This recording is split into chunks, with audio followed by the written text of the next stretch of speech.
Hello everyone, welcome to Hindi Rochak Kahaniyan channel. आज की कहानी है तलाक के बाद शादी।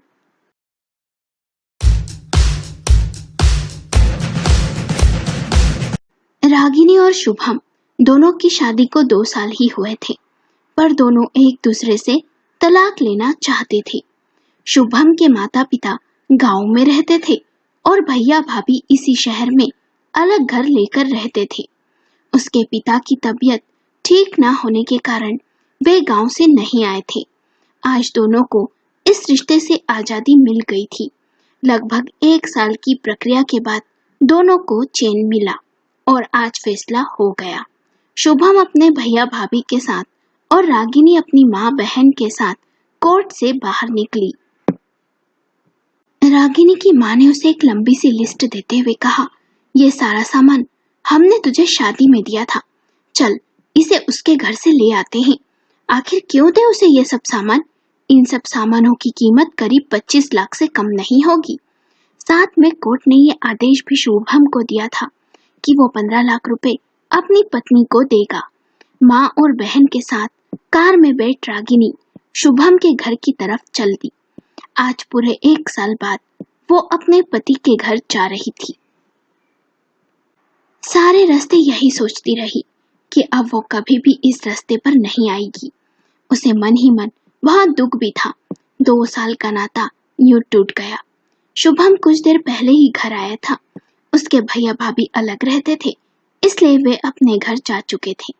घर में प्रवेश करते ही रागिनी के मन में एक एक याद फिर से ताजा हो गई। कितने मन से दोनों पति पत्नी ने मिलकर घर सजाया था। ये उसके लिए उसके सपनों के घर से कम नहीं था। कितनी मेहनत कर शादी से पहले शुभम ने ये घर बनवाया था और रागिनी के अपने घर के सपने को पूरा किया था। दरअसल दोनों का प्रेम विवाह था। दोनों का 5 साल का रिलेशनशिप था। रागिनी की माँ को इस रिश्ते से एतराज था, पर रागिनी की जिद करने की वजह से वे मान गई थी और उन्होंने शादी के लिए हाँ कह दिया था। शुभम घर आकर काफी उदास था। बिना मेन डोर लॉक किए सोफे पर ही लेट गया था। रागिनी के कई बार बेल बजाने पर लाइट न होने के कारण बेल नहीं बजी। फिर दरवाजा खुला देख खुद ही अंदर आ गई। उसकी माँ और बहन कार में बैठी हुई थी और दोनों फोन पर किसी से बात करने में व्यस्त थी। अचानक ही रागिनी को देख शुभम हैरानी से उठा तो रागिनी ने कहा, सामान लेने आई हूँ। शुभम ने कहा, ठीक है, जो भी लेना है ले लो रागिनी। आज रागिनी ने बड़े ही गौर से शुभम के चेहरे को देखा। 1 साल में उसके बालों में हल्की हल्की सी सफेदी आ गई थी। पहले से बहुत ही कमजोर भी लग रहा था। चेहरे की रौनक गायब सी हो गई थी।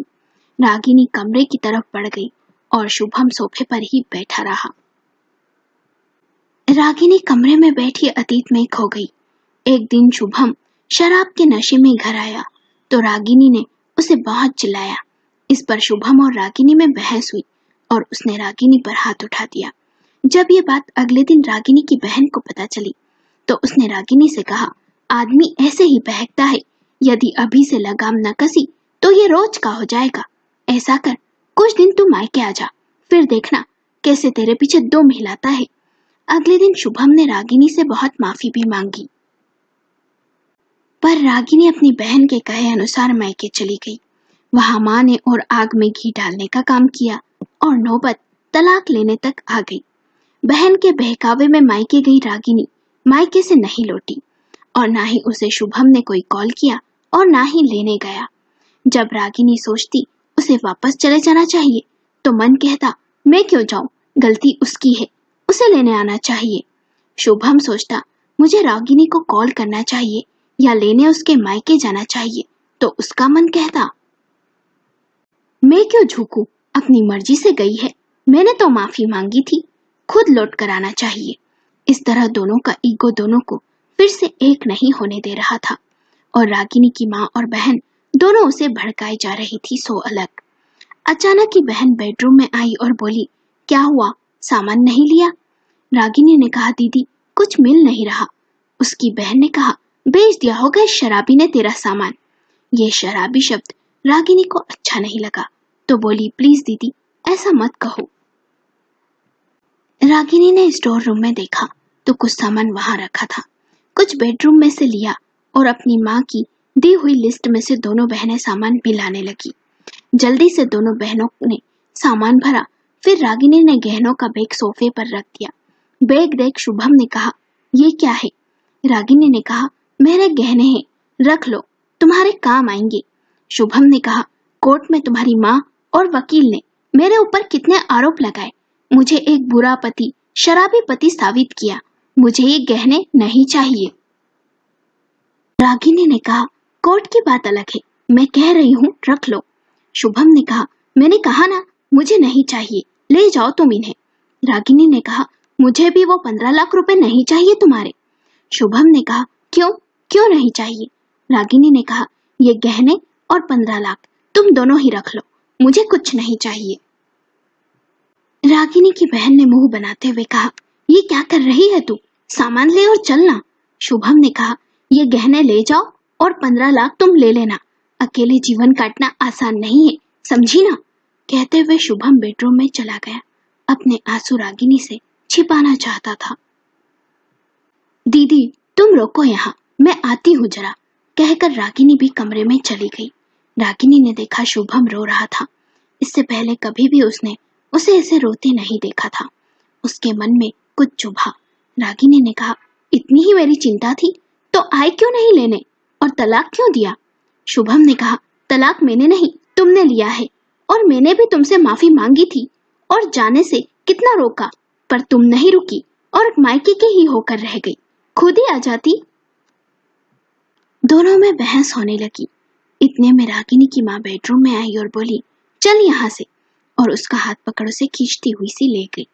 आज शुभम को रोता देख रागिनी के अंदर कुछ टूट रहा था। उसका मन बैठा जा रहा था। वो सुन्नसी होती जा रही थी। सोचने लगी, जिस सोफे पर बैठी थी उसे कितनी दुकान घूम बड़े शौक से घर लेकर आई थी। आंगन में कितने सारे पौधे अपने हाथों से लगाए थे, सब के सब मुरझा से गए। माँ का हाथ छोड़ दौड़कर अंदर गई। देखा तो शुभम पलंग पर बैठ रो रहा था। रागिनी को उस पर दया सी आई। उसने एक नजर बेडरूम पर डाली। सामने वाली दीवार पर दोनों ने मिल उसकी शादी की कितनी खूबसूरत सी तस्वीर लगाई थी। कितने खुश थे दोनों। घर पूरा अस्त व्यस्त सा पड़ा हुआ था।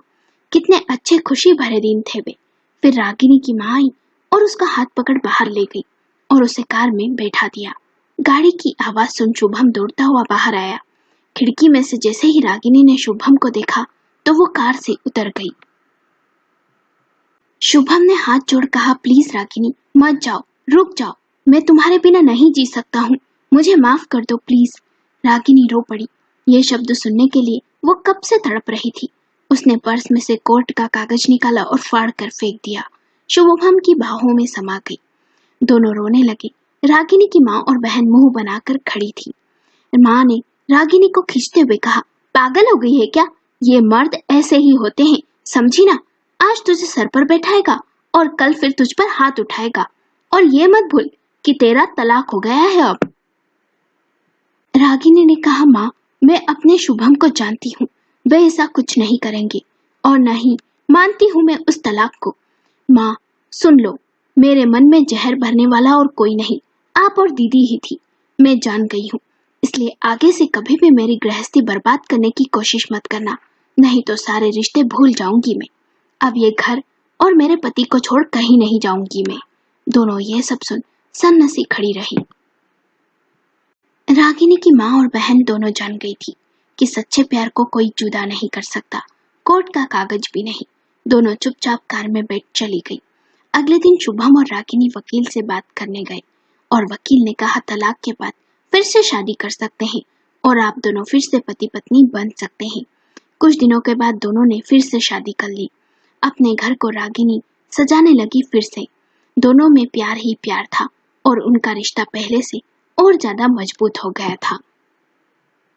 रागिनी सोचने लगी, कभी भी किसी की बातों में आकर फैसला नहीं लेना चाहिए, अपने विवेक से काम लेना चाहिए और पति पत्नी के बीच की बातें दोनों को खुद ही सुलझानी चाहिए, नहीं तो सच में गृहस्थी बर्बाद हो जाती है।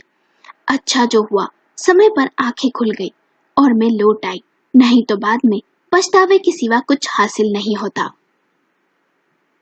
आपको कहानी कैसी लगी हमें अपने विचार कमेंट करके जरूर बताएं। यदि कहानी पसंद आई हो तो लाइक करें, शेयर करें और चैनल को सब्सक्राइब करें।